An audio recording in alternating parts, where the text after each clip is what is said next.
No more water today. Look at all this shit. We're gonna make a drink with a fun name, a Merciless Virgin. And we're gonna talk about food wars, finish that shit, and specifically just like one aspect of it that I really like, and it's kind of a feature of anime in general. But what am I doing? That would have been the better way to go about this. Got a lot of alcohols, a lot of fun ingredients in this drink. We got our old friend, the Plantation 3-Star. We have drank that on camera, but I don't think we've drank everything else. So first, brand new bottle of Hearing Cherry Liqueur. Ooh, the original. Gorgeous, gorgeous. We'll see how it stacks up against the Luxardo Maraschino liqueur, which I thought tasted kind of weird. I remember saying like I thought it was kind of minty. It was an odd flavor, so we'll see if this ooh, cork brings the cherry. And let's get the deets here.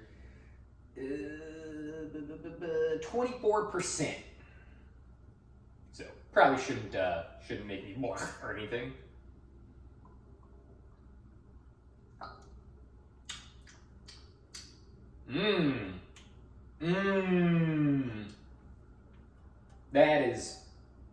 That tastes just like really delicious kind of alcoholic cherries. That is a cherry liqueur. That smashes the Luxardo into a billion pieces. Holy shit. I can't remember. I don't think I've drank Falernum on camera. I don't think I've had a Falernum drink. I like Falernum though. Spoilers, it's like really sweet, limey kind of rum flavor.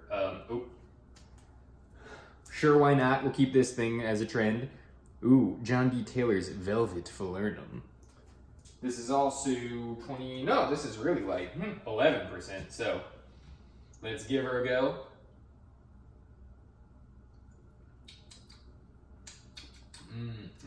I mean, too sweet to drink straight, and again, as I say in every fucking video, I'm never gonna drink anything straight, because I suck, but it's like such a nice, like sweet, mild lime flavor. Good addition to a lot of drinks, I feel. Finally, some dry curacao here, 40%. Pierre Ferrand, there we are. Goes in Mai Tais, so we use it quite a bit. Ooh, it smells kind of potent. I don't think I've actually had a pull of this stuff straight before.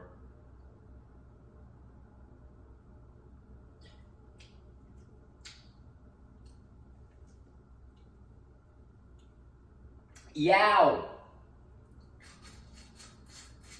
The citrus, holy shit. It's right up there with the triple sec. That might even be like more like citrusy than the triple sec. Pretty good though, like honestly, I like the flavor. It's just like, it's a lot. It zings you when you first try it. Shit. All right, so that's that. Get the rest of the ingredients out, bring the camera in, mix up a Merciless Virgin.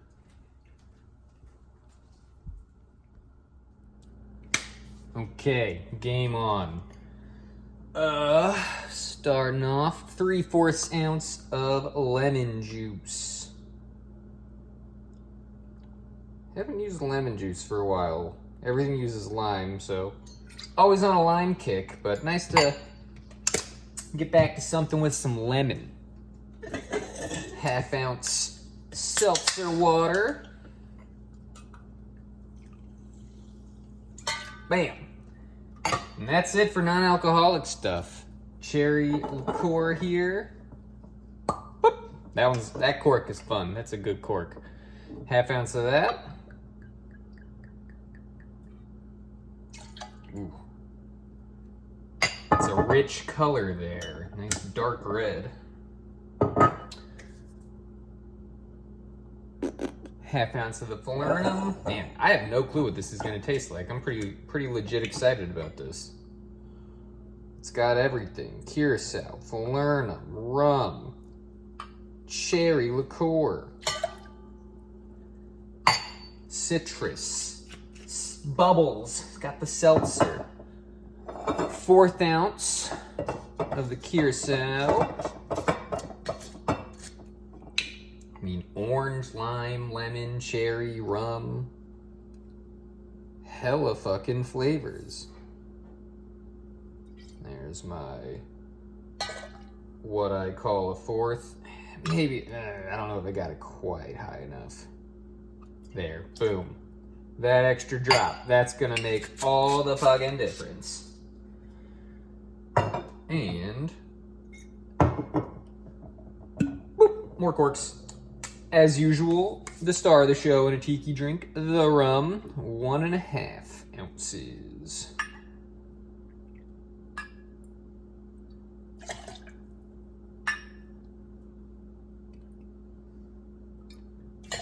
Bang. All right, this is a little weird. Our water still is weird. I put in a ticket with the city. It smells weird and tastes weird, and it gave me a tummy ache when I used it once. So we bought like ice from the gas station to use in drinks, and I just tried blending it. And yeah, naturally it got fucking pulverized. Wassa. But yeah. I'm gonna try and shake this in, and that'll be my my crushed ice. Oh yeah, come on. Come on, oh yeah, there we go. All right, a little more in there. Try to do this without slicing my finger open.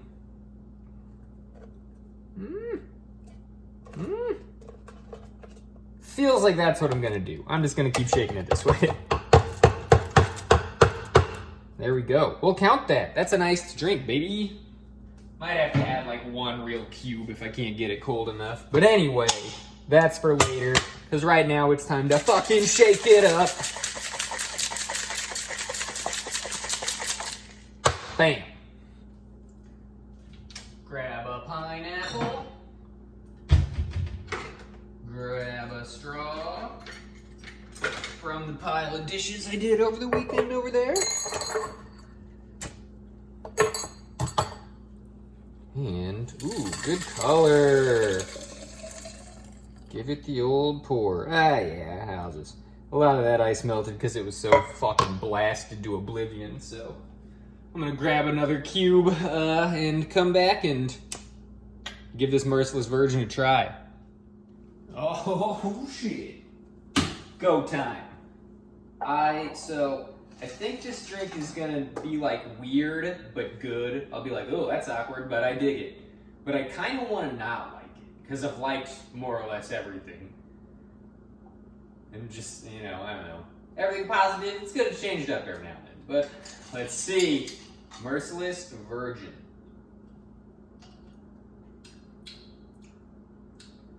Ah, fuck. I really like it. God damn it. It's super juicy.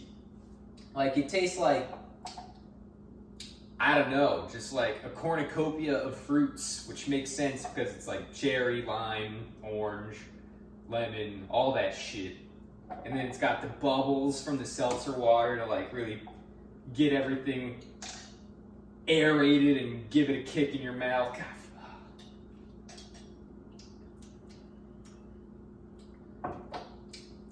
Almost fruit punchy, actually. Kind of, yeah. Damn, shit, that's really good as well. We're on a roll. Or maybe, just maybe, I just like tiki drinks. Who knows? I hate to be like such a just like a everything is good person, but fuck me, man. I think that's S tier again. Like all these options. That one's a little more difficult. Not really difficult, but you gotta go through a little more to make it because it's got all the different alcohols and stuff. So it's like a little more of a hassle to make than say a Barbados rum punch, which I made like the last time I made a drink for a video and really liked. And I've been making those a lot ever since because again, so easy, so tasty. But like that's worth getting out the extra couple bottles. It's really, really good. Well, Merciless Virgin, I love you.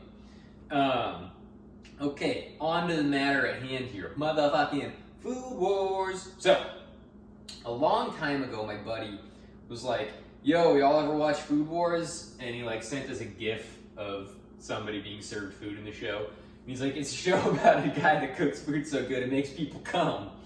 And yeah, so the gif was Soma, the main character, serving a girl. It's like the first girl he ever serves food to.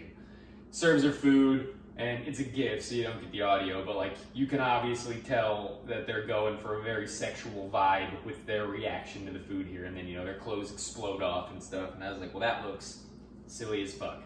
And years later, I saw it on years later, like now, I saw it on Netflix and was like, yeah, I don't know what I want to watch, so sure, why not? So I started watching it, and yeah, super enjoyable.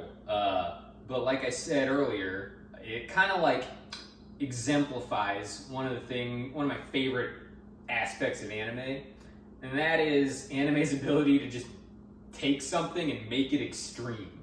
Like, it can be something mundane, or, cooking's not mundane, but something normal, like cooking, and in the show, it just makes cooking fucking bananas. I'll get into it more in a bit.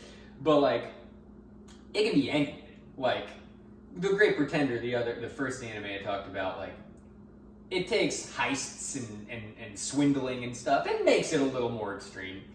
Not a great example of, like, taking it to the max, but, like, it's more out there and entertaining than your average, like, swindling heist movie, But some good examples would be like Hellsing Ultimate, my favorite fucking anime ever, takes the vampire trope, or just the vampire mythos that got so popular back in the day, and like ramps it up to fucking, people say fucking 11, ramps it up like fucking 10,000. Like, the main character is like an immortal god vampire who's just been living a life of war, fighting evil for thousands of years, and just like is a fucking sadist who loves brutalizing people. So it's just like, oh my god.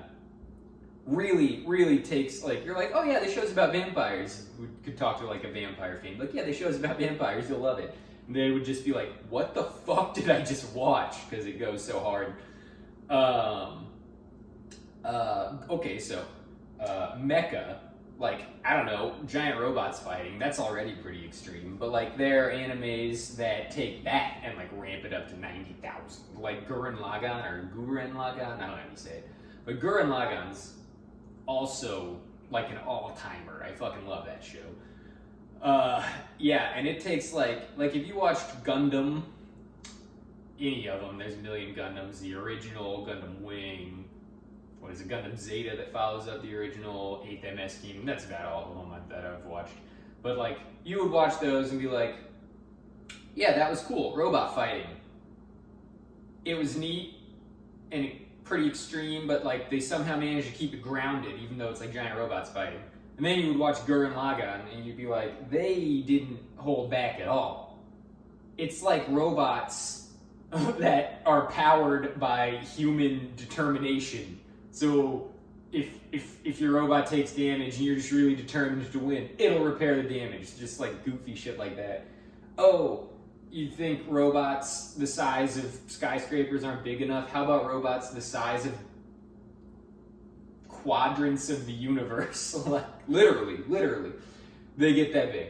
So yeah, anime can really just take something and fucking ramp it up. And I love that about it. And I thought Food Wars was just a perfect example because it takes cooking and turns it into like an insane mega sport. So, yeah, I don't know, like that's the main point I want to get across, but I'll just talk about that. I'll spitball about the show a little bit. It's about a dude named Soma. He has basically been working in his dad's diner his whole life, and his dad's a super amazing chef. So Soma like just challenges him and tries to become a better cook and stuff. And then one day, his dad's just like a kind of mysterious but chill dude. And one day his dad's just like, hey, I'm gonna go travel the world and work with a cooking buddy. I don't want you to be alone this whole time while I'm doing this, so I enrolled you in this world famous super mega cooking school, the best cooking school in Japan, Totsuki Academy. So it's like his story of and Totsuki is like this mega high class, world renowned cooking school, and Soma's just been like, you know, chilling at a diner with his dad, just like cooking stuff for people. So there's a culture shock for them getting to know Soma, and for him getting to know the school. And yeah, it's just like his story of doing cooking his way, not the hoity-toity high-end way that everybody there is used to, and trying to excel, get to the top of Totsuki. And it's really good. It's clearly silly based off of everything I've said. So if you're looking for like a serious show, don't watch Food Wars. But if you're just in the mood to like fucking have some fun, just looking for something to watch, just chill, watch Food Wars. You'll probably end up enjoying it. It is a goofy good time. Let's see. So it's very ensemble cast, which I love. Like also Gurren Lagann ensemble cast, and like I said, amazing show. Like there's Soma, and he starts off, you know, just like with his dad and a couple of school friends, and then like by episode 3, there's like 30 other people in the show, and the school friends get like totally forgotten because he's now a Totsuki. So yeah, it's mostly like his dorm mates. He stays at a certain dorm at Totsuki. But then there are people from all around the school. There's a group of 10 mega top chefs, like the elite 10 at Totsuki. They all get introduced. So yeah, and all of them are pretty awesome. Like every character is entertaining in their own right and stuff.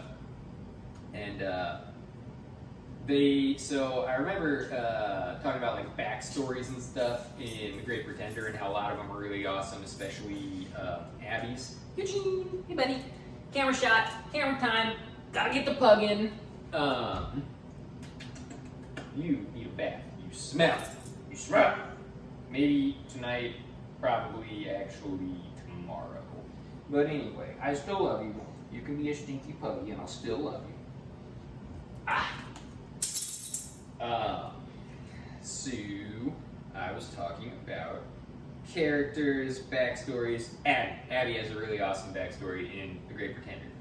And like they give everybody backstories in, or not everybody really, but they give everybody like specialties. Like, and they can get really weird. Like one person's specialty is like fermentation, like for their cooking. Another person's specialty is like medicinal cooking. Let's see there's like soba noodle cooking, sushi, smoking. One of the dudes at the dorm is just known for like really like studying, like being a master of what every type of like cuisine is and stuff. So like, they give everybody something that you can like tie to them, and then that gives them a reason to be in the show. They're like, oh, you could try this smoking tactic in your next dish, and then they'll work together on Soma will work together with that guy about how to do something. So it's cool that they have all the characters, and I just don't know how people do this, like put that many characters in a show and then actually give them all enough screen time and enough of a role here and there that you get to know them and like them, even though they're not at all a main character. They're totally a side character. So kudos to them for that. And I love the whole character scheme there. And it would take way too long to go through all of them. Soma's the main character. He's just like chill dude from a diner who always does things his own way. Isn't gonna change for fucking anybody. Just wants to get better. It's basically like a shonen for cooking. And he's making his way to the top whether you like it or not. And there's Erina. She's like the anti-Soma. She was like born privileged, destined to be a chef. Has a really goofy power called the God Tongue. where she has like perfect hyper taste. She can taste anything and know exactly like what's in it, what needs to change, and all that jazz. So Soma and her clash, but ultimately they're like the mega partnership duo. And then, I guess spoilers this whole time. Yeah, I mean, you could get stuff spoiled in the show, but again, it's more just like a fucking show for fun.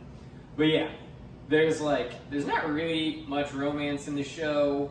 There's like the kind of trope of like, ooh, the girls in the show all kind of like the main character, but they don't go into it much. They'll just be like, oh, it's Soma, I kind of like him. But then in the end, Erina actually says he captures my cooking and my heart or something. So she like admits to liking him. So there's a little romance angle to them, but for the most part, it's just like them challenging each other to be better and stuff. And then the next biggest character would probably be Megami. She's like a down home from the country girl who's like really meek and modest and like really easily like put on edge. Like she'll get a challenge sent to her and she'll just be like, oh god, I don't know, I'm nervous, Yuchi, oh my god, you're so cute. So that's like another fun angle is, every character just has a really good premise. That's another fun angle. It's like Soma's super chill and just like down to do anything, never intimidated. Erina is really hardcore, like ice in her veins, never gonna worry about anything, just gonna fucking do it to the letter and do it amazing. And then Megami is just like, I'm a fucking complete wreck, holy shit, someone help me, but like she is talented, so people just need to like get her confident, get her to get her head straight, and she can do it. And yeah, those are the main three. After that, I don't know who you would call like the next biggest character. Maybe Ishiki. He's like he's a year older than Soma and the rest of the friends basically, and he's like he's a member of the Elite 10. Oh my goodness. And he's like the head of their dorm. He's a big goofball.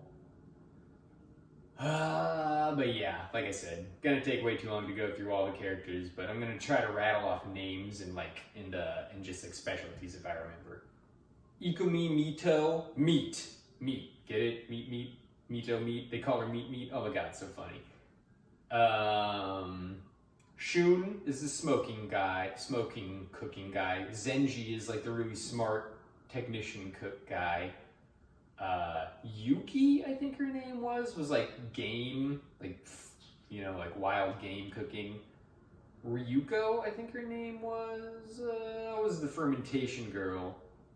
Alice is Erina's cousin, and she's like hyper modern cooking, like science cooking. Akira, mega spice guy.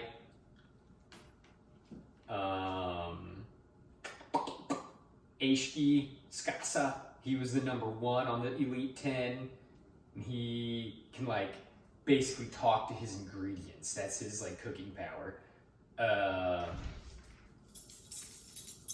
Rindo, was that her name? Rindo? Yeah, she was like rare ingredients. Like she uses ants in one of her recipes. And it just keeps going. Oh, Mimasaka, he had a power where he mimics, I think he calls it trace. And then like he like becomes his opponent in cooking basically. He like stalks them and studies them and basically fucking gets inside them and becomes them. And then by doing that, he'll figure out what the person's gonna cook in like a challenge and just improve it one little bit so he knows he'll win. Rio, seafood specialist, super hardcore guy. Actually, he's got like a kind of a dual personality. He's usually like, hey, what's up, guys? I don't know. Anybody having a good day? Like, he's really like, blah. But then he puts his bandana on, and when he starts cooking, he's like super fucking hardcore and yelling at everybody. So that's like kind of a funny little quirk for him. And yeah, the list goes on and on. I think I've proven my point that it's an ensemble cast where they all have specialties and it's fun. So like going beyond that, and you know, with the people's powers, like Mimasaka's trace and Skasa's ability to talk to his ingredients, be like, what do you need?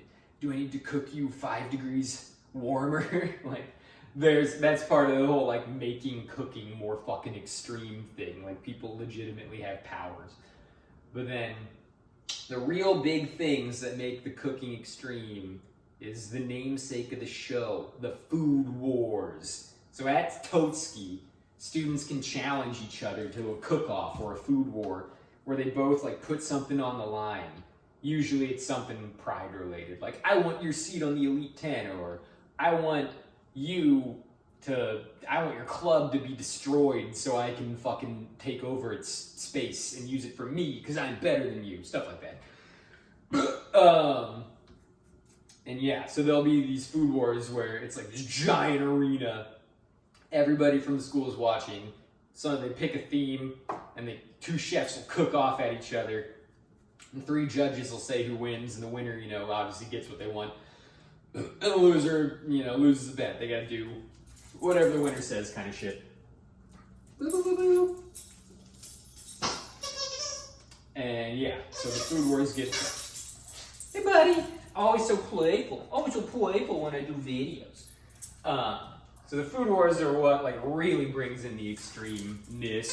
So they'll be like cooking at each other, and you know, like shooting side eye and insults at each other and stuff.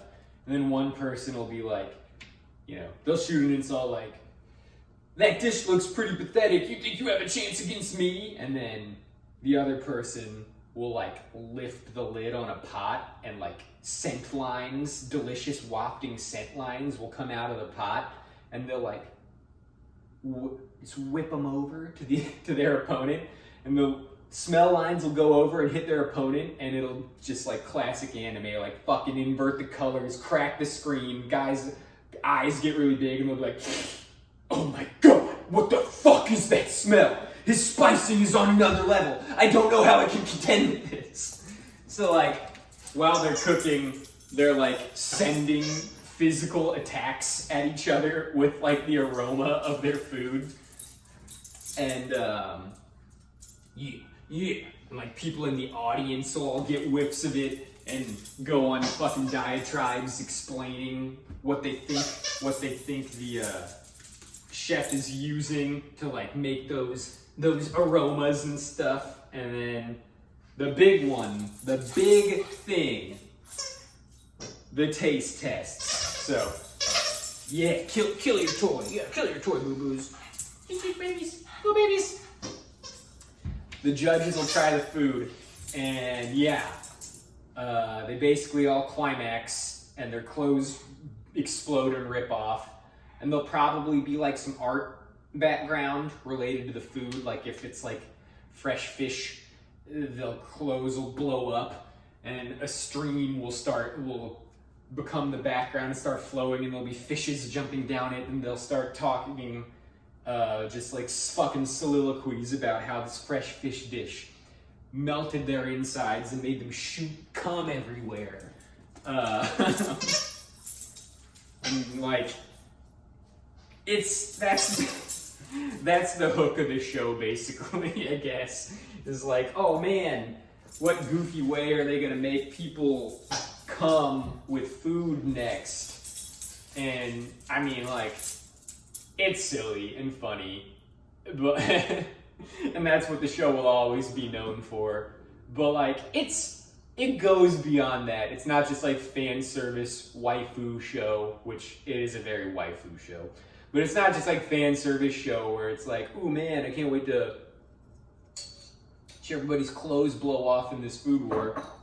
It's actually got a heart and, you know, plot. Like every season there's a big villain who's trying to like destroy the school or ruin their way of life at the school that they have to end up cooking against and stuff. It's not just like, oh, hey guy, let's food war. Food explosion, clothes off, look boobs. It's not like that. It's a real show. And yeah, honestly, kind of equal opportunity too. Anime, oh my god, it's always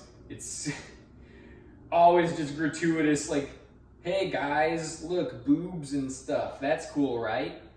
But like, well, plenty of dudes get their clothes blown off from food in this. They're like, hey, look, this jacked, hot ass dude just ate a really good steak.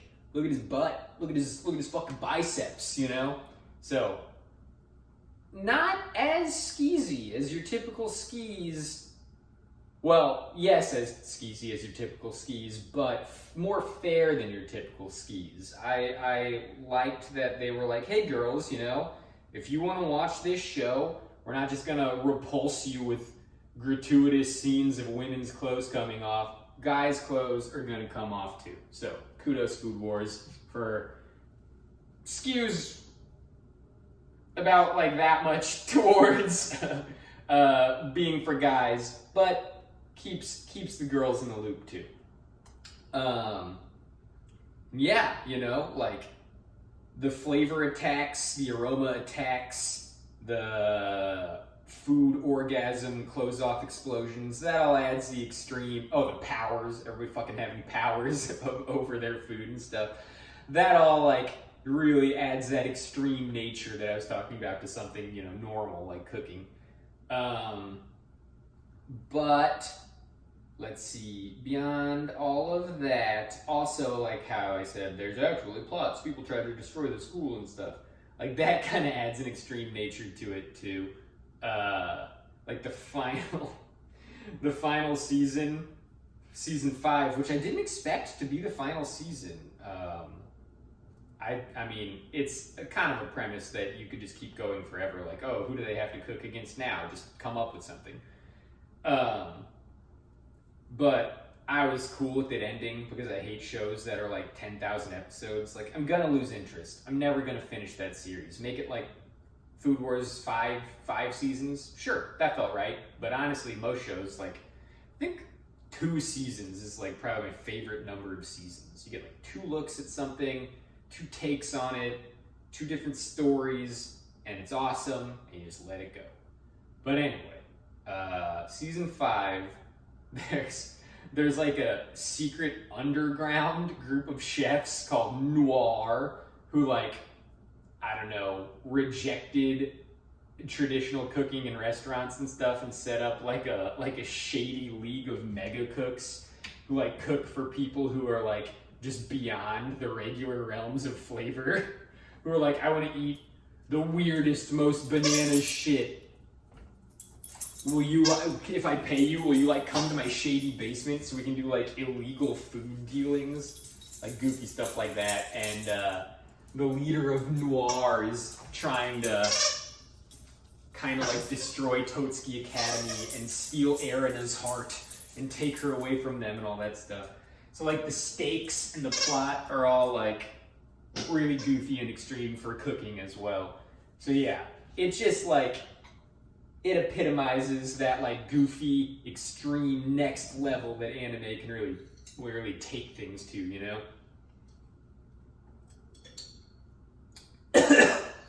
Ooh, cold. Right in my throat. And I loved it for that. And like, just kidding, now Eugene's chewing on my shorts. Yeah? You gonna chew on it? You want to be in the camera again? So getting back to my prior thought, I really, like, the end, the show just being over in season 5, like, it didn't feel like it would be, and I Googled it, and they were like, that's it, that's Soma's journey. And, like, I just, again, props. Like, it was all good, but like with season 5 being like they just introduced Noir, this mega underground goofball cooking syndicate trying to destroy the school, I was like, this feels like they're starting to reach. And then they thought the same thing, I guess. They were like, yeah, this is getting a little goofy, let's just wrap it up. And like, yeah, ended on a high note. It was awesome. And then the babies. And this is something animes all do really well, is It ends on just like a splash of Eugene. Ow. God damn it. He's got his dew claws are so fucking sharp. They're just like raptor talons. And like, if you don't pay attention to him, this is the only time he'll hump. If you don't pay attention to him, ooh, yeah, a little back talk, yeah. When he's feeling feisty like this, he'll just hook his little arms around you, sink his little dew claws in you, and hump the shit out of your leg. And I mean, dogs shouldn't hump. I don't really care. But the pain, it's the pain from those dew claws that I really fucking hate. But anyway, ending of the show. Everybody's happy, they beat Noir. And then like credits roll, and there's just this picture in the end with all the ensemble cast, all like doing their thing in a restaurant, eating food together, and it's just like so joyous and beautiful. And just, yeah, animes are so good at that. Just like one, bam, piece of art to really tie everything together at the end. Like, I don't know. Off the top of my head, I can't think. Lots of shows do that. And it's always fun to just like see that closing image. So yeah, I say so yeah a lot, but so yeah. Food Wars. Just, if you're looking for something if you like cooking, oh fuck. I totally forgot one thing to talk about. Like, it actually teaches you about cooking. Like, they talk about like real methods and stuff and explain where they came from. And they keep using real methods and stuff through 5 seasons, like gradually ratcheting them up and making them more and more extreme. So that was awesome. Maybe that's why they stopped the show. They were like, I don't want to keep researching all this fucking cooking. So huge props to them for that. And one thing I remember is the Shallopine method for cooking steak. It's like a way to make steak incredibly tender because some guy named something Shallopine had a toothache but still wanted a steak. So he was like, cook me a steak that won't hurt my teeth. So you like coat a steak in onions and let it rest, and the enzymes in the onions like draw out the tenseness in the meat and like make it softer. And then you like grill it or saute it with the onions in a pan, and like it's so tender that like you don't even need utensils. You could fucking suck a piece off of it. You could just go and a piece would come off because it's that fucking tender. So that was another really cool thing, is that like they pace the show so well where they're using real cooking methods that are just like, there's nothing more extreme than that, and bam, they show you another one. So that was awesome as well. And because I remembered that, I forgot how I was gonna end. Oh yeah, I think, just obviously just random talking shit. If you like cooking, if you like goofy animes, if you're just bored and want a new anime to watch, fucking give Food Wars a try. It's more than just people eating food and coming. It's an extreme cooking show with a heart. Now, I won't spoil the heart thing, because it's cute. It's cute how everybody learns like what drives their cooking. So, give it a try. Eugene, look at you. Lion King. Yes, I get it. I'm so sorry I'm not paying attention to you. I'm almost done. I'll pay attention to you here in a second. Yes, I will. Yeah. And if you're a fan of diverse fruit flavors,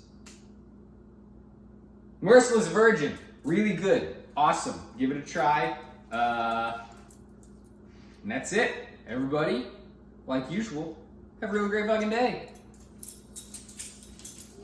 You can hear Eugene clanking around on my leg as I go to the camera. Peace!